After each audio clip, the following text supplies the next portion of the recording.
नमस्कार बच्चों, this is Ram Bishnoi and you watching geography group. आज के इस एपिसोड में हम डिस्कस करने वाले हैं क्लास 11th ज्योग्राफी भूगोल के सिलेबस को।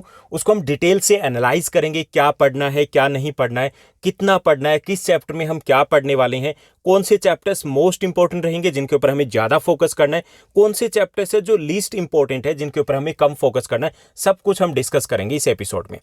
सबसे अच्छी बात यह कि आप ह्यूमैनिटीज को ले चुके हो, क्लास 11th में आ चुके हो, यानी कि आपके पास आपकी चॉइस के सब्जेक्ट है यहाँ पर। क्योंकि क्लास 10 तक ऐसा था कि आप साइंस भी पढ़ रहे थे, मैथमेटिक्स में भी पढ़ रहे थे, हो सकता है आपका उतना ज़्यादा इंटरेस्ट ना रहा हो, लेकिन अभी आपके साथ ऐसा कुछ नहीं, आप इंटरेस्ट के साथ इन सब्जेक्ट को पढ़ने वाले हो। दूसरी सबसे इंपॉर्टेंट बात है कि आपने ज्योग्राफी को एज ए आपका सब्जेक्ट चूज किया। बहुत मजा आने वाला है, बहुत इंटरेस्टिंग सब्जेक्ट है और बहुत इंपॉर्टेंट सब्जेक्ट है। हो सकता है अभी आपको इसकी इंपॉर्टेंस इतनी ज़्यादा ना पता हो, लेकिन जब आप आगे बढ़ोगे, जब कंपटीशन की तैयारी करोगे, तब आपको पता चलेगा कि ज्योग्राफी लेना आपका एक बहुत अच्छा डिसीजन था। क्योंकि जब आप कंपटीशन की तैयारी करोगे तो आपको 5 मार्क्स आगे लेके जाएगी ये ज्योग्राफी, और वही 5 मार्क्स कंपटीशन के दौर में बहुत होते हैं। क्योंकि कहीं पर भी हम एग्जाम देंगे तो वहाँ पर जीके एक बेसिक पार्ट होता है और जो मेरिट में इंक्लूड होता है। तो उस जीके को, जो जीके हमारी, उस जीके को स्ट्रॉन्ग बनाता है हमारी ज्योग्राफी। ओके, एक और चीज़ आपको ध्यान रखना है, जब हम ज्योग्राफी पढ़ेंगे तो 2 चीज़ें हमें फोकस करनी है कि ज्योग्राफी का पैटर्न वैसा नहीं होता स्टडी करने का जैसे हम इंग्लिश पढ़ेंगे, हिंदी पढ़ेंगे, पॉलिटिकल साइंस या हिस्ट्री या इकोनॉमिक्स बाकी सब्जेक्ट पढ़ते हैं। यहाँ पे थोड़ा सा पैटर्न अलग होता है, जिससे ये ज्योग्राफी हमारी बहुत मज़ेदार हो जाती है, इंटरेस्टिंग हो जाती है, ईजी हो जाती है। पहली चीज़, डायग्राम के ऊपर हमें फोकस करना है। डायग्राम बहुत सारे बनेंगे, हम अगर डायग्राम बनाएंगे, उनके ऊपर फोकस करेंगे, तो हम लाइफ लॉन्ग लर्निंग करने वाले हैं, कभी भूलने वाले नहीं हैं। दूसरी चीज़, हमें इनके नोट्स बनाने हैं। नोट्स बनाने मतलब ऐसा नहीं, बाकी सब्जेक्ट के साथ ऐसा होता है कि हम रेफरेंस बुक है, हमारे पास गाइड है, हेल्प बुक है, उसमें से हमने क्वेश्चन आंसर्स डिस्कस कर लिए, हो गया। लेकिन ज्योग्राफी के साथ उल्टा है कि अगर आपने रेफरेंस बुक के साथ गए तो इट मीन्स आपको कुछ भी समझ में नहीं आएगा, आपको लगेगा बहुत डिफिकल्ट सब्जेक्ट है, आपको कुछ भी याद भी नहीं रहेगा क्योंकि आप क्रैम करोगे वहाँ पर। ओके, तो इन 2 चीज़ों को ध्यान रखना है। तो चलिए शुरुआत करते हैं, इस सिलेबस को देखते हैं, हम एनालाइज करते हैं कि क्या हम पढ़ने वाले हैं। तो हमारे पास 2 बुक रहेगी क्लास 11th में ज्योग्राफी की। पहली जो बुक है, फंडामेंटल्स ऑफ फिजिकल ज्योग्राफी, भौतिक भूगोल के मूल सिद्धांत। अब ये भौतिक भूगोल क्या है, ये मैं आपको बता दूं कि मेनली बात कर रहा हूं कि मेनली ज्योग्राफी की 2 ब्रांचेज होती है। वैसे तो तीसरी ब्रांच भी है, लेकिन मेनली 2 ब्रांच होती है। एक तो मानव भूगोल होता है, एक होता है भौतिक भूगोल। भौतिक भूगोल मतलब हमारे आसपास का जो भौतिक पर्यावरण है, जैसे मिट्टी हो गई, नदियां हो गई, पर्वत हो गए, वनस्पति हो गई, ये सब कुछ हो गए भौतिक भूगोल में। ओके, इसमें वायुमंडल भी आ गया, जलमंडल भी आ गया, ये भौतिक कारक है। तो ये भौतिक भूगोल में हम ये सब कुछ पढ़ने वाले हैं। ओके, मानव भूगोल है वो हम क्लास 12th में पढ़ेंगे, जिसमें हमारे जो मानव से रिलेटेड जो एलिमेंट्स है उनको हम डिस्कस करेंगे, जैसे पॉपुलेशन हो गया, या इंडस्ट्रीज हो गया, ट्रांसपोर्ट सिस्टम हो गया, मानव विकास हो गया। ओके, वो सब कुछ हम 12th क्लास में करने वाले हैं। तो यहाँ पर हमारे पास टोटल 2 बुक है। पहली जो बुक है वो है भौतिक भूगोल के मूल सिद्धांत, फंडामेंटल्स ऑफ फिजिकल ज्योग्राफी। इसका जो हमारा पहला चैप्टर रहेगा ज्योग्राफी एज ए डिसिप्लिन, भूगोल एक विषय के रूप में। बेसिक छोटा सा चैप्टर है, इसमें आपके 3 मार्क्स के क्वेश्चन बनेंगे और 4-5 टर्म्स दिए गए। तो हमें बेसिकली समझेंगे कि ज्योग्राफी एज ए सब्जेक्ट कैसा है। इसमें हम ज्योग्राफी की डेफिनेशन डिस्कस करेंगे, ज्योग्राफी की कितनी ब्रांचेज होती है उसकी हम बात करेंगे, ज्योग्राफी को हमें कैसे पढ़ना है, यानी कि ज्योग्राफी में क्या पढ़ेंगे और कैसे पढ़ेंगे वो हम डिस्कस करेंगे। और ज्योग्राफी की जो उप शाखाएं होती है उसको हम डिस्कस करेंगे। ओके, तो बेसिक सा सब्जेक्ट है कि इसकी इंपॉर्टेंस क्या है। तो वो चीज़ें जब हम कोई भी सब्जेक्ट लेते हैं तो सबसे पहले हमें पता होना चाहिए कि हमें ज्योग्राफी में क्या पढ़ने वाले हैं, क्यों पढ़ने वाले हैं, इसका कितना स्कोप है। तो ये सब कुछ पढ़ेंगे। और एग्जाम पॉइंट ऑफ व्यू से बात की जाए तो ये आपका 3 मार्क्स का चैप्टर रहेगा। 3 मार्क्स का क्वेश्चन आ सकता है, लॉन्ग आंसर टाइप क्वेश्चन इस चैप्टर में से नहीं रहता। ओके, उसके बाद जो हमारा सेकेंड चैप्टर रहेगा the origin and the evolution of the earth, पृथ्वी की उत्पत्ति और विकास। इस चैप्टर में हम अर्थ की बात करेंगे, लेकिन सिर्फ अर्थ की बात नहीं करेंगे सॉरी, इस चैप्टर में सिर्फ हम अर्थ की बात नहीं करेंगे, इसमें हम बात करेंगे प्लैनेट्स की बात करेंगे, इसमें हम सन की बात करेंगे, इसमें हम सोलर सिस्टम की बात करेंगे, मून की बात करेंगे कि कैसे उनका एवोल्यूशन हुआ था, विकास कैसे हुआ था, उत्पत्ति कैसे हुई थी, कैसे वायुमंडल बना, कैसे स्थल मंडल बना, कैसे जल मंडल बना। तो वो सब कुछ हम डिस्कस करेंगे। बड़ा इंटरेस्टिंग सा है, छोटा सा चैप्टर है, इंटरेस्टिंग सा है कि क्या क्या थ्योरी है, क्या हुआ होगा उस वक्त, तो वो सब कुछ हम जानेंगे, मजा आने वाला है। ओके, तो छोटा सा चैप्टर है, अगर इसको आप एनसीईआरटी बुक में से देखोगे आपके फर्स्ट और सेकंड चैप्टर को, तो थोड़ा सा आपको डिफिकल्ट वहां दिखाई देगा, क्योंकि इसकी वर्डिंग लैंग्वेज जो आपने पहले नहीं पढ़ा है। लेकिन जब आपको टीचर इसको टीच करेगा तो आपको मजा आने वाला है। हालांकि हम सारे चैप्टर्स आपके ऑलरेडी डिस्कस कर चुके हैं, आपके क्लास 11th के ज्योग्राफी के सभी चैप्टर में ऑलरेडी आपको टीच कर चुका हूँ। इसी चैनल के ऊपर आपको लिंक अवेलेबल करवा दिया जाएगा, डिस्क्रिप्शन बॉक्स में जाइए, क्लास 11th ज्योग्राफी में आपको मिल जाएंगे। ओके, उसके बाद हमारा जो थर्ड चैप्टर है that is the interior of the earth, पृथ्वी की आंतरिक संरचना। ओके, इसमें जैसे कि आपको पता ही चल रहा है कि हम पृथ्वी की आंतरिक संरचना की बात करेंगे। इसके बारे में थोड़ा बहुत आप 7th क्लास में पढ़ चुके हैं, लेकिन लिटिल बिट हमने पढ़ा था कि पृथ्वी की आंतरिक संरचना कैसी होती है, उसमें लेयर्स बनी होती है। तो उन सब के बारे में हम बात करेंगे और उनके सोर्सेज क्या, हमें कैसे पता चलता है कि पृथ्वी के अंदर है क्या, वो सब कुछ इसमें डिस्कस करेंगे। तो ये भी एक ईजी सा चैप्टर रहने वाला है, आसान सा चैप्टर है। उसके बाद फोर्थ चैप्टर है हमारा distribution of oceans and continents, महासागरों और महाद्वीपों का वितरण। इसमें हम बात करेंगे कि ये महाद्वीप कैसे बने, महासागर कैसे बने। इसमें वेगनर की कंटिनेंटल ड्रिफ्ट थ्योरी है, जो वेगनर हैं, अल्फ्रेड वेगनर हैं, उनकी महाद्वीपीय विस्थापन सिद्धांत है। मेनली वो दिया गया, वो हमें समझना है कि कैसे उन्होंने बताया कि पहले एक ही सुपर कंटिनेंट हुआ करता था पेंजिया, और एक ही सुपर ओशन हुआ करता था पेंथालसा। तो वो कैसे फिर इतने 7 कंटिनेंट्स और इतने ओशियंस बने, वो सब कुछ इस चैप्टर में बताया गया। उसके एविडेंस दिए गए कि कैसे वो कह रहे हैं, तुक्का नहीं है, तो एविडेंस दिए गए। और साथ साथ एक प्लेट टेक्टोनिक थ्योरी है, उसकी बात करेंगे। इसमें जो यहाँ पर वेगनर की कंटिनेंटल ड्रिफ्ट थ्योरी, इसके बारे में लिटिल बिट आपने पढ़ा था 6th क्लास में। ओके, और दूसरा जो प्लेट टेक्टोनिक थ्योरी है, उसके बारे में आप 9th क्लास में ज्योग्राफी के 2nd चैप्टर में थोड़ा सा पढ़ चुके हैं। उसी चीज को थोड़ा और जानेंगे, बहुत मजा आएगा। सोचिए कि एक सुपर कंटिनेंट था, वो 7 कंटिनेंट कैसे बने, कैसे, किसने खिसकाया होगा, क्यों खिसके होंगे, वो सब कुछ हम इस चैप्टर में डिस्कस करने वाले। आसान सा चैप्टर है। उसके बाद 5th चैप्टर है मिनरल्स एंड रॉक्स।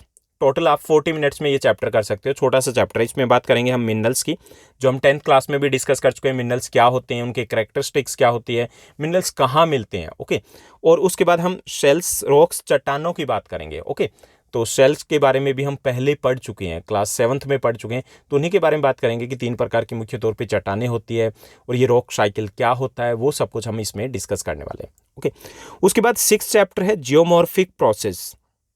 यहाँ पे थोड़ा सा आप डायग्राम के ऊपर फोकस करोगे, आसान रहेगा।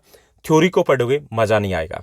ओके, तो इसमें डायग्राम बनेंगे, उसमें हम देखेंगे कि जो भू आकृतियां हैं, पृथ्वी इक्वल नहीं है ना, कहीं पे पर्वत है, कहीं पे आपको पठार दिखाई देता है, कहीं पे मैदानी भाग है, कहीं पे मरुस्थल है, कहीं पे घाटियां हैं। तो ये कैसे बनती है, कैसे बिगड़ती है आकृतियां, कौन से बल इनके पीछे कार्य करते हैं, वो सब कुछ हम इस चैप्टर में डिस्कस करने वाले हैं। तो अगर हम डायग्राम के थ्रू जाएंगे तो आपको लगेगा अच्छा बहुत ईजी है। अगर हमने सिर्फ उनको पढ़ने की कोशिश की तो कुछ भी समझ में नहीं आएगा। ओके, ईजी रहने वाला है, लेकिन इसमें डायग्राम हमारे काफ़ी सारे बनने वाले हैं। उसके बाद 7th चैप्टर है लैंड फॉर्म्स एंड एवोल्यूशन। इस चैप्टर को अगर हमें करना हो तो काफ़ी लेंथी है, लेकिन अगर हम इसको डायग्राम बनाएं तो हमारी नियर अबाउट 30 to 35 के आसपास डायग्राम बनेंगे, चैप्टर हो गया। अब इस चैप्टर को डायग्राम के थ्रू समझेंगे तो इस तरीके से आपको समझ में आएगा कि आप लाइफ टाइम कभी नहीं भूलने वाले। मैंने खुद ये चैप्टर 11th क्लास में पढ़ा था, और उसके बाद अभी तक मुझे पता है कि हाँ, ये चीज़ उस वक्त हमने पढ़ी थी। उसके बाद जब ग्रेजुएशन या पोस्ट ग्रेजुएशन की बात आई तो दोबारा से पढ़ने की जरूरत ही नहीं पड़ी। ओके, तो इसमें हम बात करेंगे कि वेरियस जो लैंड फॉर्म्स हैं, वो लैंड फॉर्म्स कैसे डेवलप होती है। उसमें हम बात करेंगे नदियाँ कौन कौन सी भू आकृतियाँ बनाती है, रिवर्स की लैंड फॉर्म्स की बात करेंगे, ग्लेशियर की लैंड फॉर्म्स की बात करेंगे, या विंड, हवा, पवन कैसे वेरियस लैंड फॉर्म्स बनाते हैं, तो वो कैसे कौन कौन सी आकृतियां बनती है, कहाँ पाई जाती है, किस टाइप की होती है, तो वो सब कुछ हम इसमें डिस्कस करेंगे। मजा आने वाला है, बहुत इंटरेस्टिंग चैप्टर रहेगा ये आपका। उसके बाद 8th चैप्टर एक छोटा सा चैप्टर है, इसमें 2 ही क्वेश्चन है, 2 ही टॉपिक है। पहला है composition of the atmosphere, second है स्ट्रक्चर ऑफ द एटमॉस्फेयर, यानी कि वायुमंडल का संगठन की बात करेंगे कि वायुमंडल में क्या क्या होता है। ये हम सभी को पता है, इसमें गैसेज होते हैं, धूल के कण होते हैं, और इसके साथ साथ जो जलवाष्प होते हैं उससे बना होता है। तो इसके कितनी मात्रा होती है, ये सब कुछ हमें डिस्कस करना है। और दूसरा बनेगा स्ट्रक्चर, संरचना, यानी हम विभिन्न परतों की बात करेंगे। यानी कि अगर हम जाएं नीचे से ऊपर की तरफ जाएं तो अलग अलग परतों में बंटा हुआ अलग अलग जो लेयर्स हैं, तो उनकी हम बात करेंगे। ओके, शोभ मंडल, समताप मंडल, मध्य मंडल, ताप मंडल, आयन मंडल। ओके, इन सबको हम डिस्कस करेंगे यहाँ पर 8th चैप्टर में। तो छोटा सा, बहुत ईजी है, सबसे ईजी चैप्टर में से एक है ये आपका 8th चैप्टर। 9th चैप्टर है solar radiation, heat balance and temperature. इसमें हम बात करेंगे सोलर रेडिएशन की अर्थ के ऊपर जो टेम्परेचर है वो कैसे मेंटेन करता है, सूर्य से कितना हमें जो हीट है वो कितनी मिलती है, कहीं पे कम है कहीं पे ज़्यादा, तो कैसे मिलती है, कौन से फैक्टर इसको अफेक्ट करते हैं। साथ साथ हम डिस्कस करेंगे कि ये बैलेंस कैसे बना रहता है, कि इतनी ही गर्म रहती है, बहुत ज़्यादा गर्म क्यों नहीं हो पाती, तो वो हीट बैलेंस क्या है, हीट बजट क्या है वो हम देखेंगे। और टेम्परेचर की भी बात करेंगे, पूरे वर्ल्ड में टेम्परेचर कहाँ पे कितना रहता है, कौन कौन सी बेल्ट है, वो सब कुछ हम डिस्कस करेंगे। तो छोटा सा चैप्टर है, ये भी आसान सा रहेगा। उसके बाद आपका 10th जो चैप्टर रहेगा, 10th चैप्टर है आपका atmospheric circulation and weather system. इसमें एक तरीके से हम क्लाइमेट को समझने की कोशिश करेंगे, हमारी जो क्लाइमेट है उसको कौन से फैक्टर्स अफेक्ट करते हैं, उसमें क्या क्या होता है। हम साइक्लोन्स की बात करेंगे, रेनफॉल की बात करेंगे। ओके, तो वो सब कुछ हम इसमें डिस्कस करेंगे। तो ये चैप्टर है, थोड़ा सा आपका ऐसा रहेगा कि 9th क्लास का जो चैप्टर है उससे रिलेटेड रहेगा, लेकिन कुछ न्यू टर्म्स है वो भी हम यहाँ पर डिस्कस करने वाले हैं, लेकिन इतना डिफिकल्ट नहीं है, इजी चैप्टर है, मज़ेदार चैप्टर है। इसमें भी 4 to 5 हमारे डायग्राम बनेंगे, उससे हम इसको क्लियरली समझ पाएंगे। उसके बाद हमारा 11th chapter water in the atmosphere, वायुमंडल में जल है, उसकी हम बात करेंगे। वायुमंडल में जल है वो कहाँ से आता है, कैसे बना रहता है, किस फॉर्म में होता है, वो सब कुछ हम डिस्कस करने वाले हैं। 12th चैप्टर में हम वर्ल्ड क्लाइमेट और क्लाइमेट चेंज की बात करेंगे। वर्ल्ड क्लाइमेट के जो वेरियस बेल्ट है, जोन है, वो हम डिस्कस करेंगे, किस बेस पर हम कौन कौन से जोन में डिवाइड कर सकते हैं। और इसमें क्लाइमेट चेंज में हम ग्लोबल वार्मिंग की बात करने वाले हैं। तो चैप्टर है, इसमें थोड़ा जो वर्ल्ड क्लाइमेट के जोन है उस पर थोड़ा सा हमें फोकस करना पड़ेगा, अदरवाइज सारी चीज़ें वो जो हम पहले डिस्कस कर चुके हैं वही कॉमन रहेगी। उसके बाद 13th चैप्टर है वाटर, महासागरीय जल। इसमें ओशनिक वाटर की बात करेंगे, महासागरों की बात करेंगे, और हर एक ओशन की जो भी फीचर्स है वो हम डिस्कस करने वाले हैं।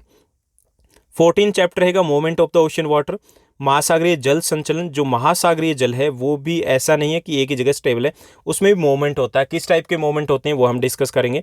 15th है life on the earth, basic सा चैप्टर है। बेसिक सा चैप्टर जैसे कि आप क्लास 9 10th में बायो में पढ़ चुके हैं, या फिर हम बहुत सारी चीज़ें हैं जो क्लास 9th में डिस्कस कर चुके हैं नेचुरल वेजिटेशन में, तो उसी से रिलेटेड रहेगा। साथ साथ इसमें हम डिस्कस करेंगे जो हमारे ऑक्सीजन साइकिल है, कार्बन डाइऑक्साइड साइकिल है, नाइट्रोजन साइकिल है, उसको हम समझने की कोशिश करेंगे। चैप्टर बहुत छोटा सा है। 16 चैप्टर भी इसी टाइप का है, बायोडाइवर्सिटी क्या होती है, कंजर्वेशन क्यों जरूरी है, जो हम क्लास 10th में कर चुके हैं। क्लास 10th में हमारा 2nd चैप्टर था, वो ही चैप्टर लगभग एज इट इज़ यहाँ पर रहेगा। ओके, तो यहाँ पर काफ़ी सारे चैप्टर्स हो गए। ये जो चैप्टर्स जिसमें आप डिस्कस करोगे थोड़ी सी टेक्निकल लैंग्वेज है, लेकिन जब आप साथ साथ अगर करोगे, नोट्स बनाओगे, तो आपको लगेगा इन चैप्टर्स में कुछ नहीं है। सेल्फ स्टडी की सोचोगे, क्वेश्चन आंसर के फॉर्मेट से सोचोगे तो ये डिफिकल्ट रहेंगे। इसलिए ज़रूरी होगा कि जब भी टीचर आपको ये चैप्टर्स करवाए तो आपको वो चैप्टर्स उसी वक्त साथ साथ करने और साथ ही साथ आपको नोट्स बनाने। ओके, और ये इसलिए ज़रूरी है कि अगर आप ग्रेजुएशन में जाओगे, कहीं कहीं पर भी आगे जाओगे, तो उसमें सबसे इंपॉर्टेंट जो बेस बनेगा जियो का, इंटरेस्ट जो बनाएगा, वो यही चैप्टर्स बनाएंगे। ओके, तो ये हो गई हमारी पहली बुक। उसके बाद हमारी 2nd बुक रहेगी इंडिया फिजिकल एनवायरनमेंट, भारत जो भौतिक पर्यावरण है। इसमें हम जो चैप्टर्स पढ़ने वाले हैं वो सारे एज इट इज़ जो चैप्टर्स है वो हम 9th क्लास वाले यहीं पर डिस्कस करने वाले हैं।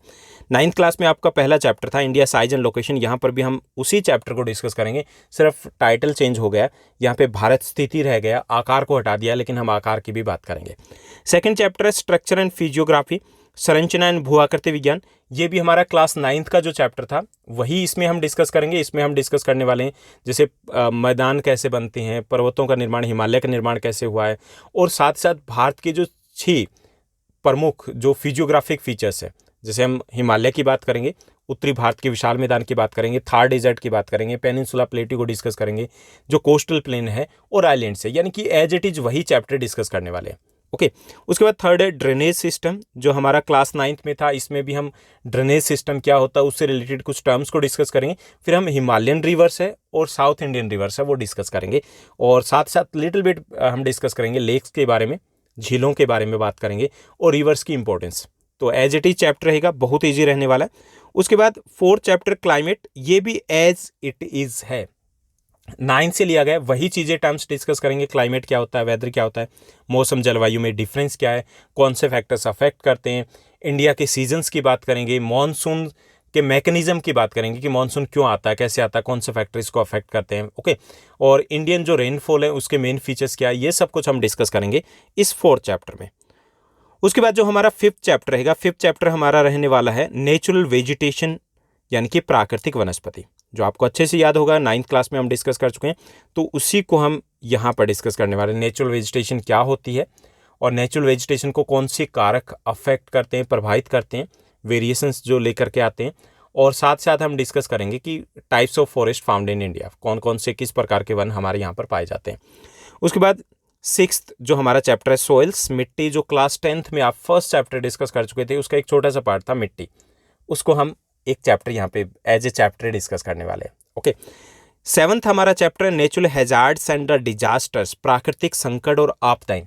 इसमें बेसिकली एक तो आपको प्रोजेक्ट बनाना होता है क्लास 11th के स्टूडेंट्स को, क्योंकि इसको अच्छे समझना होता है किसी एक थीम के ऊपर। तो इसमें हम समझेंगे नेचुरल हैजार्ड्स क्या होते हैं, जो प्राकृतिक संकट क्या होते हैं, आपदाएं क्या होती है।